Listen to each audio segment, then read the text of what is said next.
Hello बच्चों, welcome to Srishti maths classes. हम 11 की अप्लाइड मैथ्स बुक से चैप्टर 3 क्वांटिटेटिव एप्टीट्यूड शुरू कर चुके थे। इसकी एक्सरसाइज 3.1 हमने कंप्लीट भी कर ली है, जिसमें हमने एवरेज या फिर मीन के बारे में पढ़ा था। उसके कुछ क्वेश्चंस हमने किए थे और आज हम करने वाले एक्सरसाइज 3.2। 3.2 एक्सरसाइज में है कैलेंडर। अब कैलेंडर क्या होता है ये तो मुझे आपको बताने की ज़रूरत नहीं है, आप सभी के घरों में कैलेंडर्स होते ही है, लेकिन फिर भी मैंने इसकी डेफिनेशन बोर्ड पे लिखी हुई है। कैलेंडर एक ऐसा चार्ट या सीरीज होता है जो डेज, वीक्स और मंथ्स को कंटेन करता है और उनको शो करता है। तो यहाँ पर ये डेफिनेशन है, अ चार्ट और series of pages showing days, weeks और months of a particular year is called calendar. तो बस वही है कि कैलेंडर जो एक पर्टिकुलर डेट या फिर वीक या फिर मंथ, इन सारी चीज़ों को शो करता है, उसे हम कैलेंडर कहते हैं। अब एक्सरसाइज 3.2 में हमको क्या पढ़ना है और इसके लिए कौन कौन से कंसेप्ट आपके क्लियर रहने चाहिए, वो सारी बातें मैं आपको बता देती हूँ। इस एक्सरसाइज में बच्चों ज़्यादातर ऐसे क्वेश्चंस हैं जिसमें आपको किसी भी एक पर्टिकुलर ईयर के किसी डेट पे कौन सा डे होगा ये हमको फाइंड आउट करना होगा, चाहे वो ईयर पास्ट का हो या फिर फ्यूचर का ईयर हो। हम एक पर्टिकुलर ईयर के किसी भी डेट पे कौन सा डे होता है ये सारी चीज़ें कैलकुलेट कर सकते हैं, लेकिन इसके लिए सिर्फ आपको दो चीज़ों की ज़रूरत पड़ेगी, दो बातें आपको मालूम होनी चाहिए। तो उन दो बातों में फर्स्ट है लीप ईयर। लीप ईयर को लेकर भी आप ये मत सोचिएगा कि आपको लीप ईयर के बारे में सब कुछ पता है। मैं जब अभी इसके कंसेप्ट के बारे में बताऊंगी कि लीप ईयर कौन सा ईयर होता है, इसके लिए क्या क्या फैक्टर्स होते हैं, तो आपको खुद को ये अमेजिंग लगेगा कि लीप ईयर के बारे में आपको ज़्यादा कुछ पता नहीं था। आपको अब तक लीप ईयर के बारे में ये पता होगा कि जो नंबर्स, जो भी ईयर्स 4 से डिवाइड हो जाते हैं वो लीप ईयर होते हैं, लेकिन बच्चों ये इनकम्प्लीट नॉलेज है, ये पूरा नॉलेज नहीं है। अभी आप देखेंगे तो आपको पता चलेगा कि लीप ईयर के लिए क्या क्या बातें मालूम होना हमको ज़रूरी है। और दूसरी एक चीज़ होती है ऑड डेज। ऑड डेज के बारे में भी आपने अब तक शायद सुना नहीं होगा, और अगर सुना है तो अच्छी बात है, नहीं सुना है तो अभी आपको ये सारी चीज़ें पता चल जाएंगी।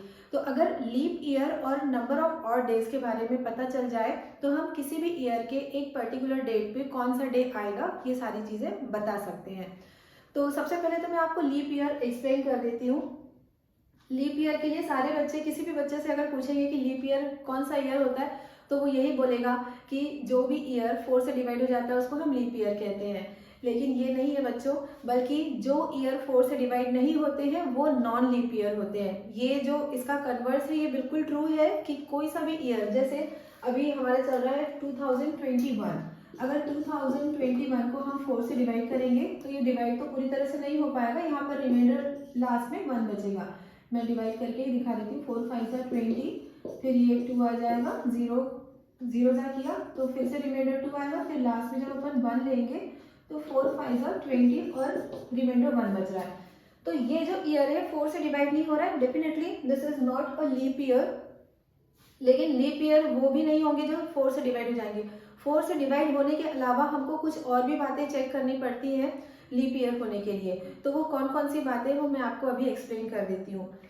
जैसे अगर कोई नंबर है जो 4 से डिवाइड हो रहा है लेकिन साथ ही साथ 100 से भी डिवाइड हो रहा है तो वो लीप ईयर बिल्कुल भी नहीं होगा बच्चों। फर्स्ट पॉइंट तो आप ये याद रख लीजिए, any year which is not divisible by 4 will not be a leap year. तो ये पॉइंट तो बिल्कुल करेक्ट है। लेकिन दूसरा पॉइंट, अगर कोई ईयर 4 से डिवाइड हो रहा है तो फर्दर आपको एक बात और चेक करनी है कि क्या वो ईयर 100 से भी डिवाइड हो रहा है। अगर वो 100 से भी डिवाइड हो जाएगा तो वो लीप ईयर नहीं होगा। तो इसके एग्जाम्पल में हम ले सकते हैं, जैसे 1700, 1800 एंड 1900। ये तीनों ईयर्स ऐसे हैं जो 4 से डिवाइड होने के साथ साथ 100 से भी डिवाइड होंगे, सेपरेट सेपरेट। जैसे इसे मैंने 4 से अगर डिवाइड कर लिया तो पूरा डिवाइड हो जाएगा, और इसी तरह से अलग से 100 से अगर मैं इसे डिवाइड करूंगी तो भी ये डिवाइड हो जाएगा। तो ये सारे ईयर्स नॉन लीप ईयर्स होते हैं, ये बिल्कुल ऑर्डिनरी ईयर्स हैं। फिर उसके बाद एक पॉइंट और आप याद रखिए कि अगर कोई सा भी ईयर जो 400 से डिवाइड होता है वो भी लीप ईयर होता है। तो आपको ये 3 पॉइंट्स याद रखने। First point, any year which is not divisible by 4 will not be a leap year. फिर second point, if any year is divisible by 4 but it is also divisible by 100 then it will not be a leap year. And if any year is divisible by 400 then it will be a leap year. तो ये 3 points आपको याद रखना है leap year होने के लिए। तो अभी हम कुछ ईयर्स के एग्जांपल्स लेकर चेक करेंगे कि कौन से ईयर लीप ईयर होते हैं और कौन से नहीं होते हैं। जैसे अगर हमने अभी जो रिसेंट हमारा 2000 निकला है, 2000 के लिए हम क्या क्या जानते हैं कि ये नंबर 4 से डिविजिबल है। 4 से डिविजिबल होने के साथ साथ ये 100 से भी डिविजिबल है, लेकिन 100 से डिविजिबल होने के साथ साथ ये 400 से भी डिविजिबल है, इसलिए ये लीप ईयर होगा। और बल्कि इस तरह के ईयर्स जो 400 से डिवाइड हो जाते हैं उनको हम कहते हैं सेंचुरी लीप ईयर। तो यहाँ पर आपको एक और नया वर्ड पता चला होगा, सेंचुरी लीप ईयर।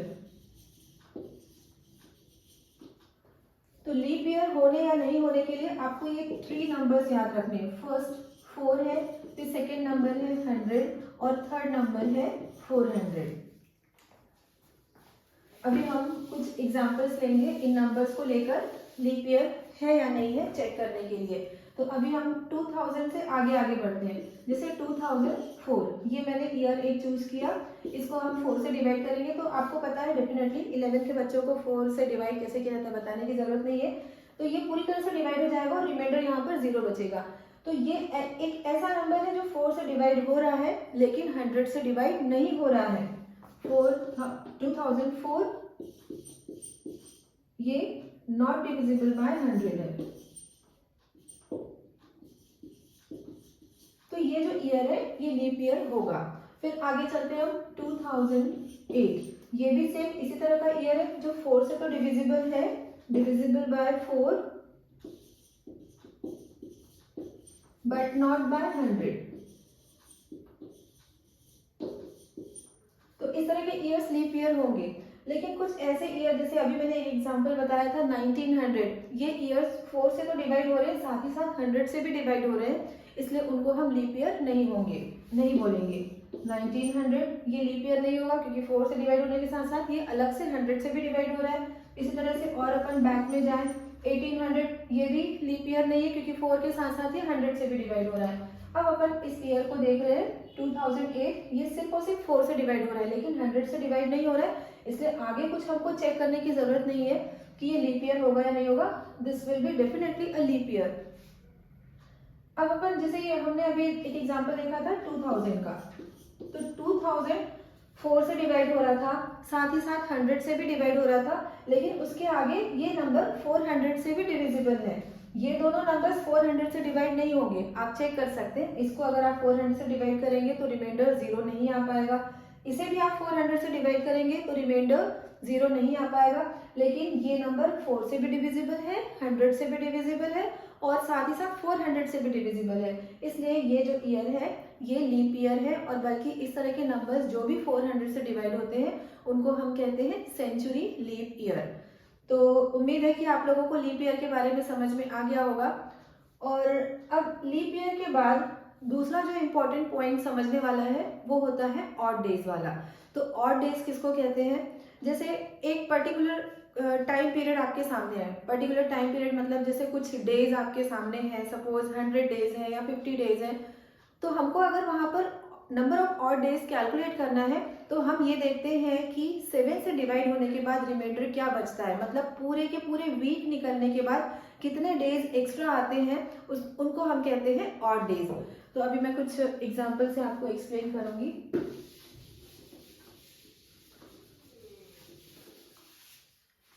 जैसे अगर हम 100 ईयर्स देखें, 100 ईयर्स के लिए हमको नंबर ऑफ ऑड डेज देखना है। तो 100 ईयर्स में ऑड डेज देखने के लिए पहले तो हमको ये देखना पड़ेगा कि इसमें कितने लीप ईयर्स होते हैं। तो इस नंबर को हम पहले 4 से डिवाइड करेंगे तो हमको पता चलेगा कि नंबर ऑफ लीप ईयर्स कितने होंगे एक 100 ईयर्स के अंदर। ये नंबर पूरी तरह से 4 से डिवाइड हो जाएगा, 4 2 जा 8, रिमाइंडर 2, फिर ये 20 बन गया, 4 5 जा 20। तो हमको ऐसा लग रहा है कि there are 25 leap years in every 100 years, लेकिन बच्चों 100 ईयर्स में 25 लीप ईयर्स नहीं होते बल्कि 24 लीप ईयर्स होते हैं। अब उसका रीजन क्या है? ये जो लास्ट ईयर आएगा 100th नंबर पे जो ईयर आएगा ये 100, अभी मैंने आपको थोड़ी देर पहले बताया था कि ये 4 से डिविजिबल है, लेकिन सिर्फ 4 की डिविजिबिलिटी से हमको ये तय नहीं कर लेना है कि ये लीप ईयर होगा। फिर हम ये भी चेक करेंगे कि ये 100 से भी डिवाइड हो रहा है क्या। तो yes, it is divisible by 100 also. So this year is not a leap year. तो एक तरह से हम ये कह सकते हैं कि 100 ईयर्स में 24 लीप ईयर्स होंगे। in every 100 years there are 24 leap years, और 24 लीप ईयर्स है तो रिमेनिंग 76 ऑर्डिनरी ईयर्स होंगे एंड 76 ऑर्डिनरी ईयर्स, मतलब ये नॉन लीप ईयर्स हो जाएंगे। तो अब यहाँ से हम अपना कैलकुलेशन शुरू करेंगे कि किसी भी एक 100 ईयर से, मतलब एक सेंचुरी में कितने नंबर ऑफ ऑड डेज होते हैं। तो अब उसके लिए पहले बच्चों आपको ये पता होना चाहिए कि एक लीप ईयर के अंदर कितने डेज होंगे। टोटल डेज होते हैं 366, ये तो आपको पता ही होगा कि एक लीप ईयर में 366 डेज होते हैं और एक किसी भी ऑर्डिनरी ईयर में 365 डेज होते हैं। तो पहले अलग से हम ये कैलकुलेट कर लेते हैं कि एक ऑर्डिनरी ईयर कितने ऑड डेज कंटेन करता है और एक लीप ईयर कितने ऑड डेज कंटेन करता है। तो उसके लिए आप देखिए, वन नॉन लीप ईयर और ऑर्डिनरी ईयर कुछ भी बोल सकते हैं हम इसको, one non leap year equals to 365 days. अब यहाँ पर हमको क्या कैलकुलेट करना है, ऑड डेज। मैं आपको क्या चीज सिखा रही हूँ अभी, ऑड डेज कैलकुलेट करना। तो ये ऑड डेज हम कैसे कैलकुलेट करेंगे, 365 को हमें डिवाइड कर देना है 7 से। 7 5 जा 35, रिमाइंडर 1, 7 2 जा 14, रिमाइंडर आ गया 1। मतलब एक नॉन लीप ईयर में 52 वीक तो होंगे ही, 52 वीक्स होंगे ही, लेकिन 1 डे एक्स्ट्रा बच रहा है तो इसी को हम कहते हैं ऑड डे। ये जो एक्स्ट्रा बचता है इसी को हम कहते हैं ऑड डे। एक्स्ट्रा जो भी डेज बचेंगे वो ऑड डे कहलाते हैं। अब हम ये कैलकुलेट करेंगे कि किसी लीप ईयर में कितने ऑड डेज होते हैं। तो लीप ईयर में कितने डेज होते हैं, टोटल डेज, जैसे यहाँ पर एक नॉन लीप ईयर में 365 डेज है, उसी तरह से एक लीप ईयर में, one leap year contains 366 days. और यहाँ पर अब हम चेक करेंगे कि कितने वीक्स होंगे और कितने डेज एक्स्ट्रा बचेंगे। तो वीक्स तो यहाँ भी 52 ही दिखाई देंगे आपको। 7 5 35, रिमाइंडर 1, 7 2 14, रिमाइंडर 2। 52 वीक्स तो किसी भी ईयर में होंगे, चाहे वो नॉन लीप ईयर है या लीप ईयर है। रिमेनिंग एक्स्ट्रा डेज कितने बचेंगे एक लीप ईयर में, 2। So there are 2 odd days in a leap year, and in a non leap year there are 1 odd day, there is only 1 odd day। एक non leap year में 1 odd day होता है और एक leap year में 2 odd days होते हैं। तो अब इन्हीं चीजों को लेकर हम एक पूरे सेंचुरी ईयर में कितने ऑड डेज होते हैं इसका कैलकुलेशन सीखेंगे। तो अब यहाँ पर आप एक बात ध्यान दीजिए बच्चों कि 24 लीप ईयर्स एक पूरा सेंचुरी ईयर कंटेन करता है और साथ ही साथ जो रिमेनिंग 76 बच रहे हैं वो सारे ऑर्डिनरी ईयर होते हैं। 1 leap year has 2 odd days, then 24 leap years will have 24 into 2 equals to 48 odd days। अभी हम सेंचुरी ईयर्स के लिए, मतलब ये 100 ईयर्स के लिए total number of odd days का कैलकुलेशन करेंगे। 24 लीप ईयर्स में कितने ऑड डेज हो जाएंगे, 48, और रिमेनिंग है 76 ऑर्डिनरी ईयर्स। इसमें 1 ordinary year has 1 odd day, देखो 76 ordinary years will have 76 into 1 equals to 76 odd days. और यहाँ पर अपन टोटल लगाएंगे, ये आ रहा है 14, यहाँ पे कैरी ओवर 1, 124 डेज दिखाई दे रहे हैं। तो अब 124 डेज में यहाँ तो बहुत सारे वीक फिर से निकल जाएंगे। 7 डेज का 1 वीक हो जाता है, तो इसमें से फिर से हमको 7 डिवाइड करके ये चेक करना है कि इसके अंदर कितने वीक्स निकल रहे हैं और रिमेनिंग एक्स्ट्रा डेज कितने हैं। तो इस नंबर को वापस 7 से डिवाइड करेंगे, 7 1 7, रिमाइंडर 5, फिर यहाँ से 4 कैरी किया, 7 7 49, रिमाइंडर आ रहा है 5। तो ये जो 5 है, this number shows number of odd days in a century year, मतलब एक 100 ईयर में 5 ऑड डेज होंगे। अब यहाँ से मैं आपको सारे कैलकुलेशंस बताती जाऊंगी। ये पूरा हम हटा लेते हैं यहाँ से, ये मैंने रब कर दिया। अब आप यहाँ पे देखेंगे 100 ईयर्स में कितने ऑड डेज होंगे, यहाँ पर मैं ऑड डेज लिखती जा रही हूँ। ये चीज बेटा समझ में आना बहुत जरूरी है बच्चों आपको, अदरवाइज 3.2 एक्सरसाइज नहीं हो पाएगी आपसे। 100 ईयर्स में कितने ऑड डेज दिखाई दे रहे हैं हमको? 5। ये मैंने आप अभी कैलकुलेट करके दिखाया। 200 ईयर्स में कितने ऑड डेज हो जाएंगे? 5 + 5 10। फिर 300 ईयर्स में कितने ऑड डेज होंगे? 5 3 15 ऑड डेज होंगे। लेकिन अभी आपको यहाँ पर मैं कुछ और भी बात बताने वाली हूँ, और यहाँ भी आप देखेंगे कि कुछ थोड़ा सा डिफरेंट आएगा। इसके बाद हम लास्ट में लिखेंगे 400 ईयर्स में कितने ऑड डेज होते हैं। ये जो मैंने नंबर्स लिखे ये एक्चुअल ऑड डेज नहीं है। अभी आपको यहाँ पर और एक छोटा सा कैलकुलेशन देखना है। 100 ईयर्स में 5 ऑड डेज, ये तो मैंने पूरा कैलकुलेट करके आपको दिखा दिया।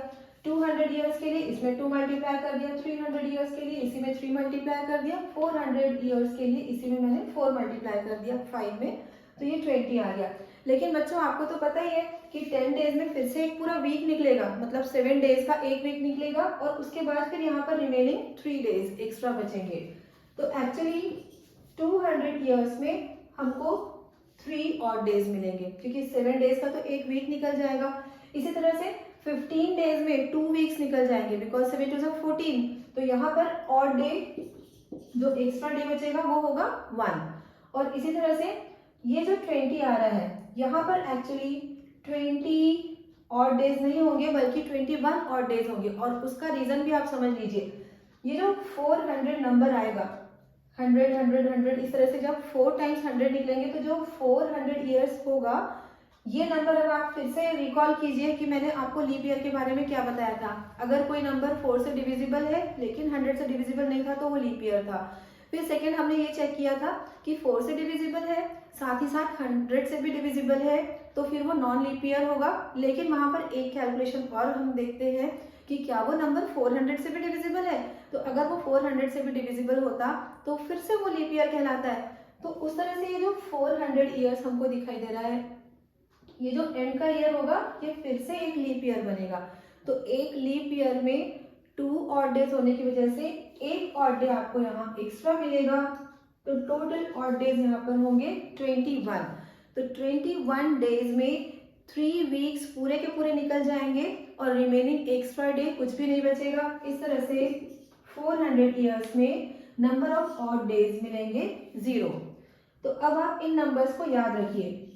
इन नंबर्स को मैं सर्कल के अंदर लिख रही हूँ, तो आपको ये सारी बातें याद रखना है कि 100 ईयर्स में 5 ऑड डेज होते हैं, 200 ईयर्स में 3 ऑड डेज होते हैं, 300 ईयर्स में 1 ऑड डे, एंड 400 ईयर्स में कोई भी ऑड डे नहीं बचता है, 0 ऑड डेज होते हैं। और ये वैल्यूज याद रखना बिल्कुल आसान है। देखिए यहाँ पे ऑड नंबर्स चल रहे हैं डिसेंडिंग ऑर्डर में। 5 देन -2 कर दिया तो 3 में 2 माइनस कर दिया 1 आ गया। और जो 400 ईयर्स है ये एक सेंचुरी लीप ईयर है, तो सेंचुरी लीप ईयर में कोई ऑड डे बचते नहीं है, तो वहां पर नंबर ऑफ ऑड डेज हो जाएंगे 0।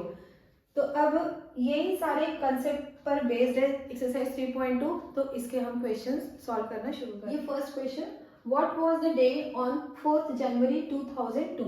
जनवरी 2002 4 जनवरी 2002 को कौन सा डे था ये हमको कैलकुलेट करना है। तो इसके लिए हम पहले बैक में जाएंगे और ये हम देखेंगे कि इससे ठीक पहले 2002 के ठीक पहले कौन सा सेंचुरी लीप ईयर था। तो वो था 2000, क्योंकि 2000 एक ऐसा नंबर है जो 4 से डिविजिबल है लेकिन 100 से भी डिविजिबल था। तो हमने आगे फिर से चेक किया कि क्या ये 400 से भी डिविजिबल है, तो वो 400 से भी डिविजिबल निकला। इसलिए जो 2000 ईयर है वो सेंचुरी लीप ईयर है, और सेंचुरी लीप ईयर तक नंबर ऑफ ऑड डेज होते हैं 0। तो इस वैल्यू को हम पहले लिख लेते हैं। Number of odd days up to 2000, ये पूरा 2000 कंप्लीट होते तक नंबर ऑफ ऑड डेज हमको मिलेंगे 0। इसके बाद हम 2001 के लिए देखेंगे। नंबर ऑफ ऑड डेज इन 2001। 2001 बच्चों ये है नॉन लीप ईयर, और एक नॉन लीप ईयर में हमको सिर्फ 1 एक्स्ट्रा डे मिलता है। तो 1 एक्स्ट्रा डे मतलब नंबर ऑफ ऑड डेज मिल जाएंगे 1। आपको मैंने बताया था अभी कैलकुलेट करके कि किस तरह से हम लीप ईयर में और नॉन लीप ईयर में ऑड डेज कैलकुलेट करते हैं। 365 को 7 से डिवाइड करना है और 366 को डिवाइड करना है। तो ये नॉन लीप ईयर है, 365 को आप 7 से डिवाइड करेंगे तो 1 एक्स्ट्रा डे बचेगा, मतलब 1 ऑड डे आएगा। इसके बाद 2002 में हमको पूरा कैलकुलेशन नहीं करना है, हमको बिल्कुल बिगनिंग का जो मंथ है जनवरी की ही 4th डेट दी हुई है, तो इसके लिए हमें देखना है कि कौन सा डे होगा। तो यहाँ पर हमको 4 डेज और मिल गए, number of odd days in 4th जनवरी 2002। तो ये 4 डेज मिल गए हमको 2002 के, इस ईयर के सिर्फ 4 डेज मिले, तो टोटल कितने डेज मिल गए हमको 5, 0 + 1 + 4 ये सबको ऐड करके हमको 5 ऑड डेज मिल गए। और ये जो हमको टोटल ऑड डेज मिलते हैं यही डिसाइड करता है कि उस डेट को कौन सा डे आया था। तो यहाँ पर ये जो 5 आया है इसके लिए आप कैसे काउंट करेंगे, आप देखिए। फर्स्ट ऑड डे के लिए हम मंडे लेते हैं, मतलब कोई भी वीक की शुरुआत कहाँ से होती है, मंडे से होती है, क्योंकि वीकेंड तो हम सैटरडे संडे को बोलते हैं, मतलब beginning of the week is Monday. तो फर्स्ट ऑड डे होगा मंडे, सेकेंड होगा ट्यूसडे, फिर थर्ड ऑड डे वेडनेसडे होगा, फोर्थ ऑड डे थर्सडे और फिफ्थ ऑड डे इस तरह से फ्राइडे पड़ता है।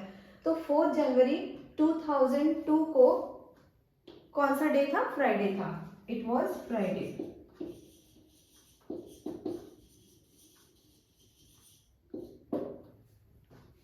तो ये हमारे फर्स्ट क्वेश्चन का आंसर आया है।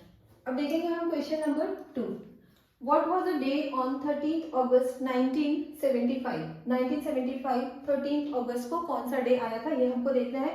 तो फिर 1975 के ठीक पहले कौन सा सेंचुरी लीप ईयर रहा होगा, ऑब्वियसली ये 1600 रहा होगा। तो 1600 ये सेंचुरी लीप ईयर था, तो इसमें नंबर ऑफ ऑड डेज हो जाएंगे 0। इसके आगे से हमको अब काउंटिंग शुरू करनी है। 1600 से लेकर हम 1900 तक पहले ले लेते हैं। तो 1600 के बाद से लेकर 1900 1600 टू 1900 इसमें कितने ईयर्स हो जाएंगे, इसमें होंगे 300 ईयर्स। और मैंने आपको बताया था कि 300 ईयर्स में कितने नंबर ऑफ ऑड डेज होते हैं। 100 ईयर में 5, 200 ईयर्स में 3, 300 ईयर्स में 1। तो इन 300 ईयर्स में हमको नंबर ऑफ ऑड डेज मिलेंगे 1।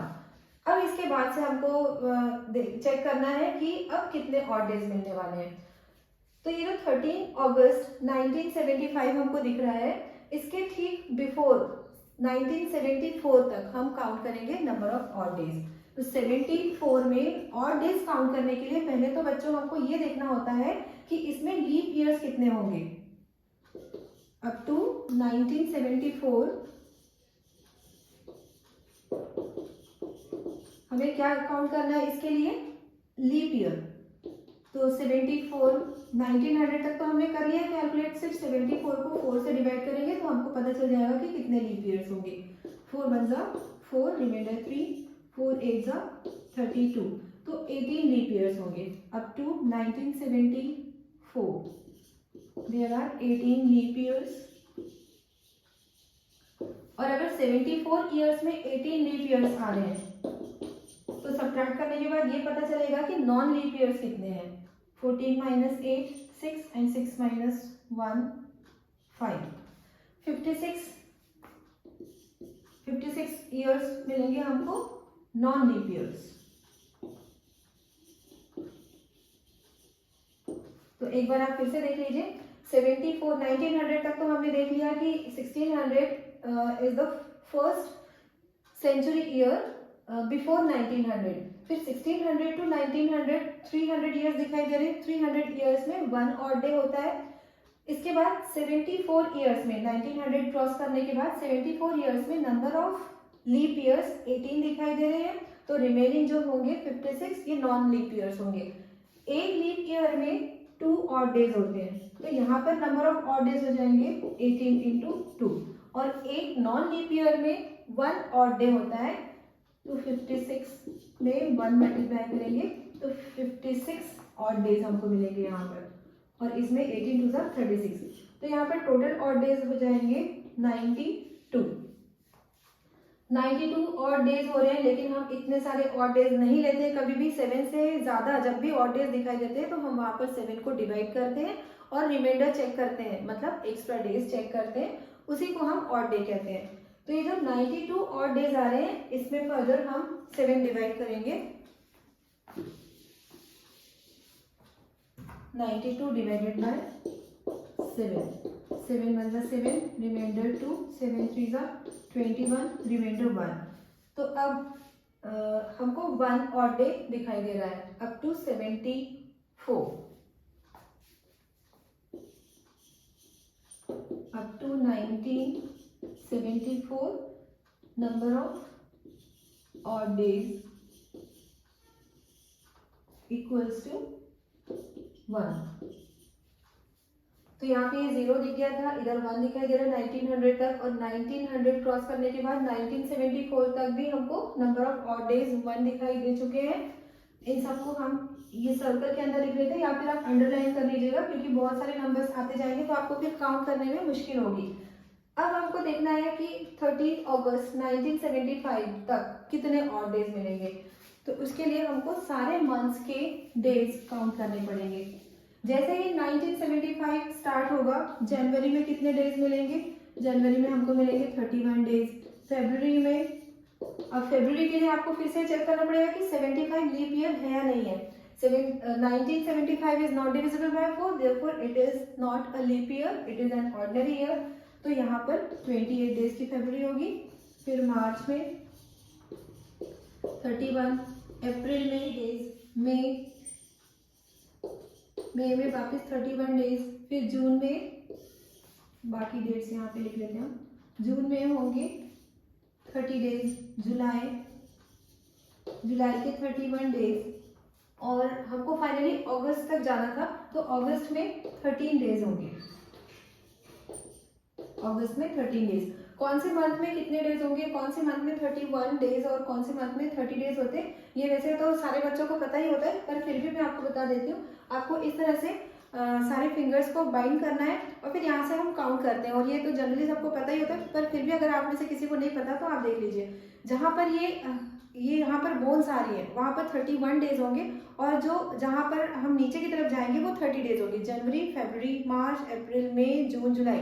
तो 31 डेज सिर्फ उनमें आएंगे जो बोन्स के ऊपर ऊपर हैं। जनवरी, फरवरी, मार्च, अप्रैल, मई, जून, जुलाई, अगस्त, सितंबर, अक्टूबर, नवंबर, दिसंबर। तो इस तरह से जुलाई और अगस्त ये दोनों बोन्स के ऊपर आते हैं। तो ये 2 कॉन्जिक्यूटिव मंथ्स होते हैं जो 31 डेज को कंटेन करते हैं। तो यहाँ पर जुलाई में 31 डेज है, अगस्त में भी 31 डेज होते हैं, लेकिन हमको तो 13 अगस्त तक ही टोटल करना है, मतलब डेज काउंट करना है। तो मैंने अगस्त के सिर्फ 13 डेज लिए। अब इन सबका हम टोटल लेते हैं, तो टोटल करके देखते हैं क्या आएगा। यहाँ से हमको इन सबको टोटल करना शुरू करना है। 8 + 1 9 + 1 10 + 1 11 + 1 12 12 + 3 15, कैरी ओवर 1 3 + 1 4 5 6 7 8 9 12 15 18 21 22। तो 225 डेज हमको मिल रहे हैं इन द ईयर 1975, जो हमको डेट दी गई है वहां तक। 225 इतने सारे और डेज तो होते नहीं है, आपको ये बात मैंने अभी बार बार बताई। तो इस 225 को हमें फिर से डिवाइड करना है 7 से। 225 डिवाइडेड बाय 7, 7 3 जा 21, 7 2 जा 14, रिमाइंडर 1। तो इस तरह अप टू 13 अगस्त 1975 हमको नंबर ऑफ ऑड डेज मिल रहे हैं 1। Up to 13 August 1975 number of odd days is 1। अब हम काउंट करेंगे टोटल कितने ऑड डेज होते हैं, क्योंकि हम अपनी डेट तक पहुंच चुके हैं। जो डेट हमें क्वेश्चन में दी गई थी उस डेट तक हम पहुंच चुके हैं। तो हम total number of odd days count करेंगे। 0 + 1 + 1 + 1, तो ये सम आ रहा है 3 ऑड डेज है। और थर्ड डे आपको पता है वीक का वेडनेसडे होता है। मंडे से हम फर्स्ट डे काउंट करते हैं, तो Monday, Tuesday, Wednesday. Wednesday is the third day of the week. तो इस डेट को 13 अगस्त 1975 को वेडनेसडे था। It was Wednesday.